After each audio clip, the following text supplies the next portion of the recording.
자, 어제 날짜죠. 5월 18일 날에 그 용역이 드디어 발주가 난 또 재개발 지역이 있습니다. 자, 서대문구에 위치하고 있는 남과자동 337-8번지고요.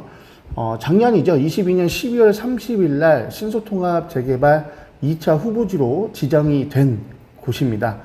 자, 구역 면적도 7만 6천 제곱미터에 가깝기 때문에 1000세대 이상의 대규모 단지로 나중에 시간이 흐르면 탈바꿈하는 지역인데요. 아직은 초기 단계라 또 싸게 살 수 있는 방법들이 있거든요. 그래서 오늘 또 마침 또 저렴하게 금매가 또 나온 게 있어서 잠시 후에 네이버 지도 펼쳐놓고서 설명드릴 텐데요. 자, 12월 30일 날 후보지가 발표되고 지금 5월 달이니까 거의 5개월 정도 시간이 흘렀는데요. 지금 동의율이 정비구역을 지정할 수 있는 법적 요건까지 나왔으니까 서대문구청에서 5억을 투자해가지고 지금 정비구역 지정을 위한 용역 발주에 들어갔습니다. 그래서 첫 번째 단추가 아니라 두 번째 단추를 꾀하고 있는 지역이니까 조금 안전하게 정비구역으로 지정이 되는 지역이다 라고 접근을 보시면 좋겠습니다. 자, 바로 한번 네이버 지도로 확인해 보겠습니다. 자, 우선 제가 작년 11월 9일 날에 지금 이렇게 사진 하나 나가고 있죠.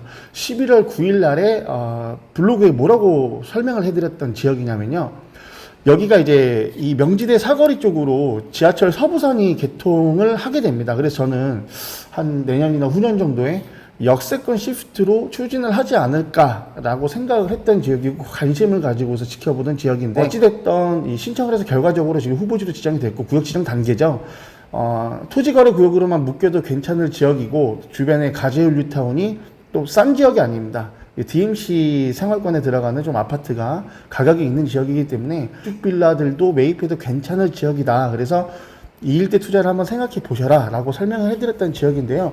지금은 지하철과의 거리가 멀지만 이 명지대 사거리에 서부선이 들어오면 여의도까지 한 방이 들어가고 중간에 마포나 용산으로 갈아탈 수 있는 이 환승역세권이 다 형성이 되니까 지금보다 거주 만족도가 높아질 지역인데요. 노후도는 뭐 거의 한 80%대입니다. 그래서 어떠한 형식의 정비 사업을 추진해도 괜찮은 지역인데 신통으로 드디어 두 번째 단추를 깼다라고 보실 수가 있겠고요. 골목골목 노후도 현황 한번 보시면 로드맵을 통해서 들어가시면 오래된 연립과 다세대 비율이 조금 높은 지역입니다. 이런 지역들이 동의율이 잘 나옵니다. 단독주택들만 있으면 소유자분들이 연배가 조금 있다 그러면 동의서를 잘 안 내려고 하는 경향들이 있는데 이렇게 좀 오래된 20년 넘어가는 연립들이 있는 지역들은 동의서가 또 잘 나오니까 결과를 보시다시피 12월 30일 날 지정됐는데 벌써 구역 지정 단계까지 왔다 이렇게 볼 수가 있겠습니다. 자, 아무래도 초기 재개발 단계니까 많은 돈이 필요하지는 않겠죠. 그리고 많은 돈을 또 투자하면 안 되고요. 왜냐하면 이번에 구역 지정돼도 결국에는 관리 처분까지 한 7, 8년 정도 예상을 해야 되기 때문에 좀 저렴하게 투자하는 방법이 제일 좋은데요.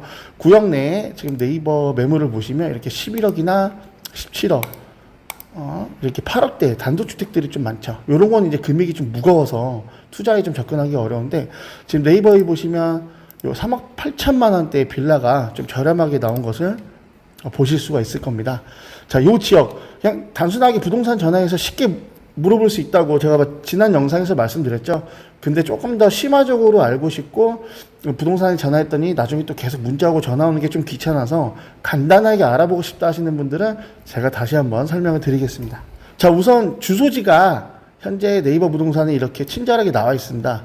남가자동 226-1번지. 근데 지금 보시면 대지 지분이 체크가 안 돼 있죠. 자, 요거를 이제 알아볼 거고요. 자, 전용이 68입니다.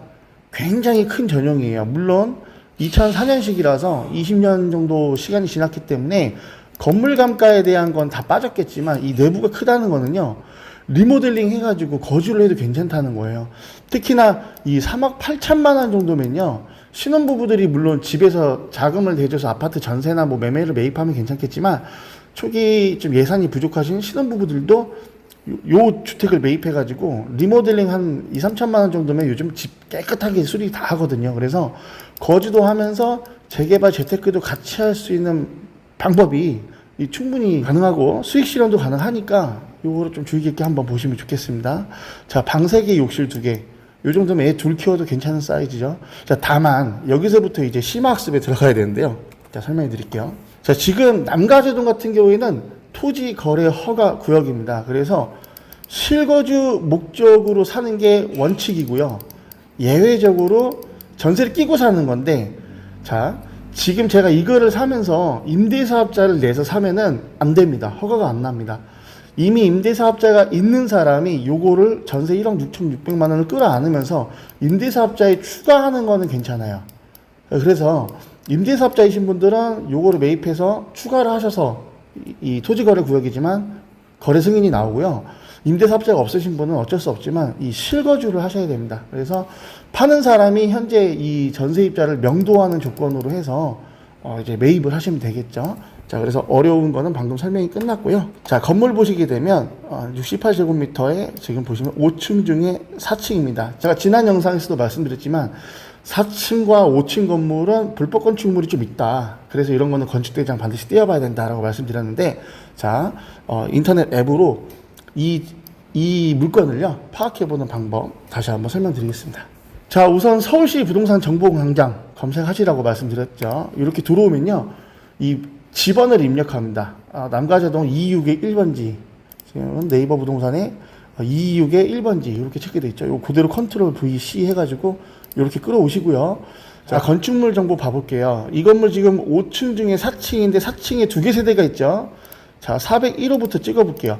전용 면적 54.18입니다. 근데 지금 이 물건이 전용 면적이 68.01하죠. 그래서 402호를 클릭해보면, 자, 68.01. 이 매물은 402호 매물입니다. 자, 땅 지분이 아까 보셨겠지만 체크가 안 돼 있죠. 대지 지분이.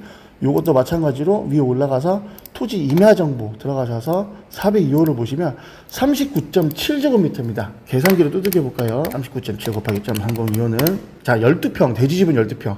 역시 오래된 빌라니까 대지 지분도 크죠. 그래서 이 매물이 전용과 대지 지분은 파악이 되셨고요. 불법 건축물인지 여부는 이제 민원 24시에 들어가지고요 건축물 대장을 떼보시는데요. 제가 미리 떼놨습니다. 자, 여기 보시면 현재 소유자가 나오고 뭐 전용이나 이렇게 공용 부분도 나오는데요. 불법 건축물 같은 경우는 이렇게 상단에 불법 건축물이라고 체크가 되어 있습니다. 그래서 이 매물은 불법 건축물이 아닙니다. 자, 왜 불법 건축물인지 여부를 파악해 봐야 되냐면요. 아까 원칙은 제가 실거주라고 말씀드렸지만 예외적으로 임대사업자는 요거를 포괄 양도양수 할 수 있다고 말씀드렸죠. 자, 불법 건축물 같은 경우에는 세입자가 전세자금 대출이 안 나옵니다. 그리고 임대인 같은 경우에는 보증보험 가입을 못 합니다. 그래서 전세가를 엄청 싸게 줄 수밖에 없어요. 그렇게 되면 실투자 금액이 여기 지금 보면은 거의 한 2억 정도, 2억 한 2천 정도 들어가야 되지 않습니까? 요게 그냥 오랫동안 묶여버립니다. 오랫동안. 그래서 요런 부분들을 불법 건축물인지 여부를 임대사업자는 반드시 확인을 해야 된다라고 볼 수가 있겠습니다. 자, 그렇게 해서 이 매물이 싸게 나온 건지 전용과 대지 지분을 비교해 보면서 불법 건축물인까지 다 확인을 했으니까 이 주변 일대 향후 미래 가치를 좀 우리가 봐야겠죠. 서대문구 같은 경우에는 그 3호선 역세권 라인 쪽이나 이 DMC 쪽으로 붙어 있는 지역들이 아파트가 좀 고가에 속하기 때문에 이렇게 조금 저렴하게 금매로 좀 재개발을 생각해서 투자를 하시게 된다면은 향후에 그런 아파트들보다 더 가치는 올라가겠죠. 물론 시간이 필요하겠지만요. 보통 조합설립 넘어간 재개발들은 금액이 좀 많은 편으로 좀 조달이 돼야 되기 때문에 사회 초년생이나 신혼부부들이나 아니면 노후를 준비 중이신데 예산이 부족하신 분들이 좀 접근하시기에는 좀 무거움이 있습니다. 그래서 이렇게 초기 재개발이지만 동의율이 압도적으로 잘 나와서 어떤 서대문 구청에서 이렇게 용역이 들어가서 구역 지정 절차에 들어간 것들은요 안전한 투자에 속합니다. 그래서 소액 투자도 이렇게 좀 금매, 구축 같은 거를 잘 매입하시면은 시간 투자만 잘 활용하신다면은 지금 이 시기에 어떤 부동산을 사시는 것보다 몇 년 후의 가치는 훨씬 더 상승이 됩니다.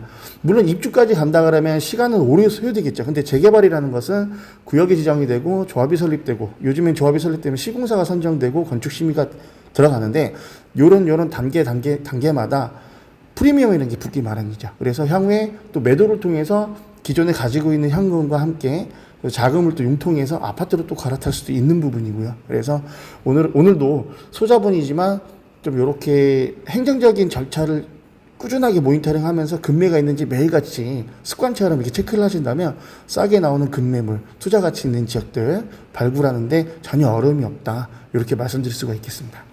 사실 저 같은 경우에는 업이니까 매일같이 이렇게 루틴식으로 하지만 정비사업에 대한 관심도가 많은데 바빠서 어느 지역이 어떻게 진행되고 내가 가지고 있는 예산으로 어느 지역을 투자해야지 나중에 좀 수익을 볼 수 있는지에 대해서 정보가 부족하신 분들은 저희가 매주 강의를 하고 있으니까 주저하지 마시고 편하게 문자나 전화 상단에 있는 번호로 연락 주시면 제가 또 친절하게 교육을 통해서 여러분들이 전문가로 또 한 단계 거듭날 수 있도록 친절하게 상담해 드리도록 하겠습니다.